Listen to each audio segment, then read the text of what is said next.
Saudara dan saudariku yang terkasih, Yesus memiliki kepekaan hati yang luar biasa. Hatinya mudah tergerak oleh belas kasihan. Melihat orang lapar, diberinya makan. Ada orang sakit, disembuhkannya.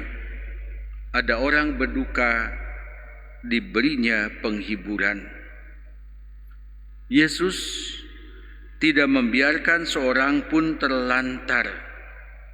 Setiap orang yang menjumpainya dipuaskan dengan pengajaran sebagai tuntunan hidup.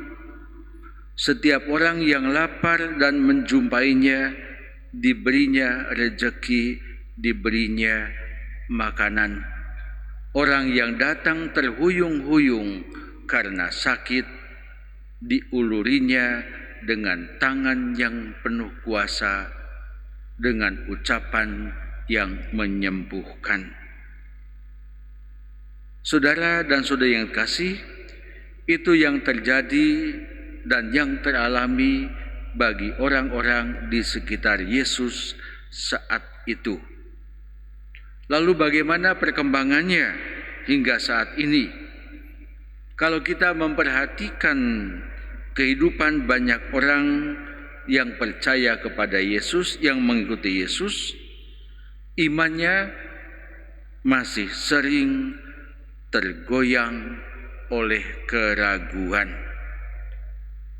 Merasakan seolah-olah tak ada jaminan mengikuti Yesus, apalagi kalau berdoa dan terus berdoa, memohon dan terus memohon, tetapi doanya belum dikabulkan, seolah-olah tidak ada jaminan, tidak ada kepastian, bahkan tidak ada harapan lagi. Muncul statement, untuk apa saya berdoa?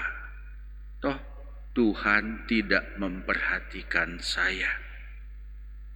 Saudara dan saudari yang kasih, kalau kita sebagai murid Yesus dan mengikuti jalan Yesus, mengikuti perjalanan Yesus, berarti kita pasti bakal mengalami lelah, bakal mengalami bosan, bakal mengalami cemas, merasa ditinggalkan, kadang gagal, kadang lapar. Kalau tidak sungguh kuat imannya kepada Yesus, maka bisa gagal di tengah jalan, bisa menjadi putus asa, bisa menyerah, dan membiarkan diri tertinggal, dan akibatnya menjadi fatalistis. Saudara, untuk mengikuti Yesus dibutuhkan ketekunan, keuletan, bahkan mungkin tahan banting. Bila mengikuti Yesus, kita terbanting-banting, harus tetap bertahan. Nah, saudara dan saudari yang kasih, hari ini sabda Yesus meyakinkan kita. Mungkin kita yang gampang goyah. Ia memandang dengan penuh kasih setiap orang yang mengikutinya. Ia bukan hanya melihat dengan sebelah mata, bukan hanya melihat sambil lalu, tetapi ia melihat setiap orang yang mengikutinya dengan segenap hati. Hatinya menjadi sumber belas kasih, mudah tergerak melihat orang yang berkesusahan dan mengalami penderitaan. Demikian juga ia melihat kita bila kita mengalami kesusahan dan penderitaan. Yesus tidak pernah diam melihat penderitaan kita. Yesus tidak pernah diam melihat penderitaan orang-orang lain. Siapapun akan senantiasa ditolong. Dia selalu tanggap bagaikan gembala terhadap kawanannya. Saudara dan saudaraku yang kasih, Tuhan Yesus menuntun kehidupan kita dengan pengajarannya. Pengajarannya menunjukkan jalan yang harus kita tempuh. Pengajarannya menentukan kebijakan yang harus kita ambil. Dia tidak membiarkan kita lapar juga. Pasti Ia akan memberi makan dan memberi rezeki sebagaimana yang dilukiskan dalam Injil tadi. Para murid menyuruhnya agar orang banyak itu pulang. Tetapi Yesus dengan tegas dan lantang mengatakan, kamu yang harus memberi mereka makan. Saudara dan saudaraku yang kasih, Yesus tidak membiarkan kita lapar. Yesus senantiasa juga memberi rezeki. Tangannya senantiasa terulur untuk memberi. Tangannya senantiasa terulur untuk memberikan urapan. Hatinya senantiasa terarah kepada siapa yang susah dan menderita. Saudara dan saudaraku yang kasih, iman kepada Yesus harus jadi pegangan hidup kita. Kalau tidak ada iman kepadanya, maka hidup kita akan menjadi kelang kabut. Bila kita melangkah dengan iman, maka segala sesuatu di dalam perjalanan yang kita alami tidak akan menggoyangkan kita, tetapi kita akan tetap berjalan dengan tabah di dalam percobaan seberat apapun di jalan mengikuti Yesus itu. Kalau iman kita sungguh kuat, kita akan mengikuti dengan tekun apa yang diajarkannya. Langkah demi langkah akan diikuti ya, sebagaimana yang Yesus sendiri kehendaki. Serta di dalam menjalani kehidupan ini, apapun yang terjadi di dalam kehidupan kita, susah dan derita, kesulitan apapun, ya kita akan menerimanya dengan penuh rasa syukur. Sebab di balik penderitaan ada pengajaran.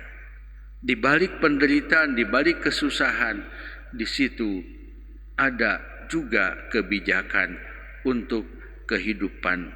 Karena itu bersukacitalah senantiasa di dalam perjalanan kehidupan kita. Saudara dan saudaraku yang kasih, mari kita mohon rahmat Allah agar iman kita ditambahkan. Setiap hari kita berdoa, Tuhan mohon iman saya ditambahkan. Karena sangat peka iman itu. Ya.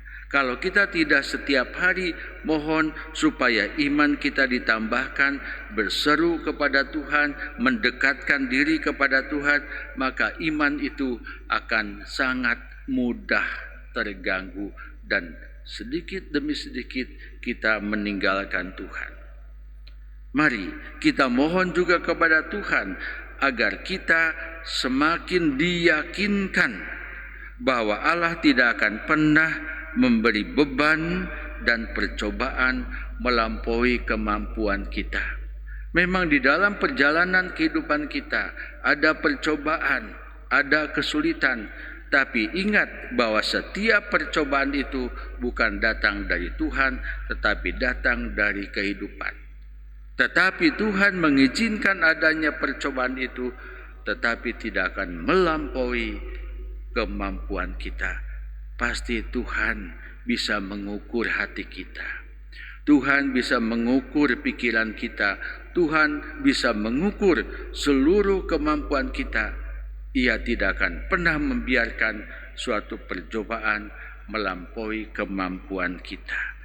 Percaya ini dan jadikan ini pegangan kehidupan kita. Saudara dan saudaraku yang kasih, Allah akan memberi pertolongan tepat pada waktunya. Ya. Mungkin kita seringkali bertanya, kok begini lama ya? Sebagaimana pada saat ini ya, adanya pandemi COVID-19 ini. Oh Tuhan, kapan akan diambil? Kapan kami akan bebas dari COVID-19 ini? Pasti. Di balik peristiwa itu, Tuhan sudah menentukan waktu kapan akan berhenti. Kapan pandemi COVID-19 ini akan selesai. Kapan kita akan bebas seperti biasa. Semuanya itu sudah diatur oleh Tuhan. Karena itu, mari kita mohon kepekaan dan kehadiran Tuhan agar kita tahu apa yang Tuhan rencanakan, baik bagi kita ataupun bagi keluarga serta bagi banyak orang. Tuhan punya rencana yang baik. Amin.